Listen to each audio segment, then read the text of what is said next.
कांग्रेस नेता राजेश तिवारी ने लगाया पुलिस प्रशासन और प्रशासनिक अधिकारियों पर भ्रष्टाचार, लूटपाट जैसे गंभीर आरोप। मंझोली पुलिस 20-50 हजार लेकर अवैध शराब, जुआ, सट्टा, चोरी जैसे अनैतिक कार्य करने वालों को छोड़ देती है।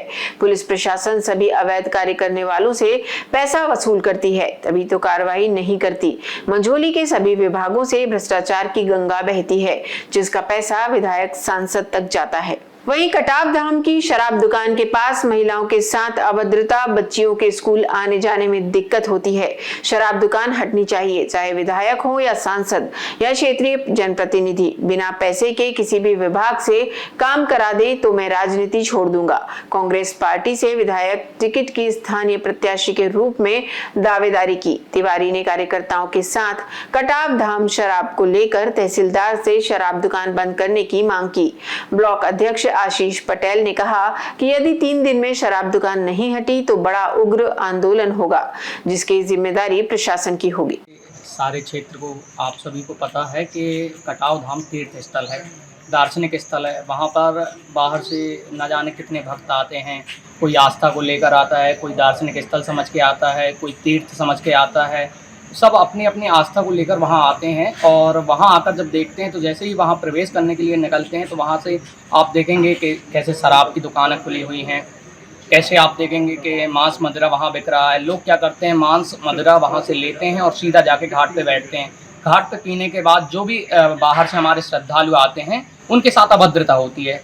आसपास के गाँव की जो माताएँ बहनें हैं वहाँ जलधारा बह रही है जैसे, तो वहाँ पे डुबकी लगाने भी जाते हैं तो कहीं ना कहीं उनके साथ भी अभद्रता होती है। उस अभद्रता को देखते हुए हम लोगों के पास कई बार वहाँ के क्षेत्रीय लोगों ने फ़ोन लगाया। ये समस्या बहुत बड़ी विकट बनती जा रही है, उसको लेकर आज हमने ज्ञापन दिया है और माननीय कलेक्टर महोदय जी से निवेदन भी किया है कि इसको तत्काल प्रभाव 4 दिन के अंदर इसको ख़त्म किया जाए। यदि ख़त्म नहीं किया जाता है तो हम वहाँ पर धरने पर बैठेंगे। धरने पर बैठने के बाद भी अगर सुनवाई नहीं होगी तो जो उचित होगा यूथ कांग्रेस है लड़के झगड़ के अपनी बात मनवाने के लिए तैयार रहेगी। आशीष पटेल नाम है, मैं मंझोली ब्लॉक अध्यक्ष हूँ यूथ कांग्रेस में। जो पार्टियों के द्वारा भ्रष्टाचार नहीं हो रहा है, भ्रष्टाचार जो हो रहा है ऊपर से हो रहा है। जैसे विधायक स्तर, सांसद स्तर, मंत्री स्तर, प्रदेश स्तर पर जो भ्रष्टाचार है उसकी गंगा मंझोली में बह रही है। मंझोली में किसी भी मैं चैलेंज करता हूँ, चाहे वो सांसद हो चाहे मंत्री हो, एक भी काम चाहे पुलिस प्रशासन से हो, चाहे जनपद से हो, चाहे जहाँ हम खड़े तहसील में, एक भी काम बगैर पैसा उसके करा दी तो हम राजनीति छोड़ देंगे। इतनी बड़ी भ्रष्टाचार की गंगा यहाँ पे बह रही है कि भ्रष्टाचार के अलावा तो कुछ है ही नहीं।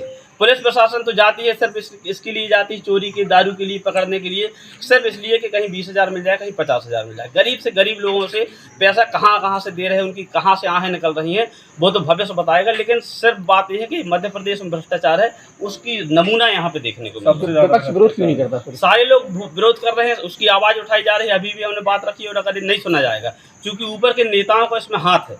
यहाँ से भी पैसा ऊपर तक पहुँचता है, दारू का पैसा भी पहुँचता है, जुआ का पैसा भी पहुँचता है, सट्टा का पैसा भी पहुँचता है। तो उनका हाथ है, वो ऐसे अधिकारियों को यहाँ पे बैठाते हैं जो उनके नीचे रह के काम कर सकें। लगभग 7 से 8 पार्षद नगर परिषद में है, बावजूद इसके नगर परिषद में विरोध नहीं जता पा रहे हैं। पार्षद क्या बिक चुके हैं क्या? देखो, पार्षद बिके नहीं है, फिर विरोध क्यों नहीं जता पा रहे हैं? राजनीतिक समीकरण में कोई किसी के सपोर्ट से, कोई किसी के, जैसे अगर कांग्रेस को जीतना है तो भाजपा वाले भी सपोर्ट करते हैं। मध्य प्रदेश में सरकार आज कांग्रेस की बनेगी तो भाजपा के लोग भी उसमें सपोर्ट करेंगे, वोट करेंगे, तब सरकार बनेगी।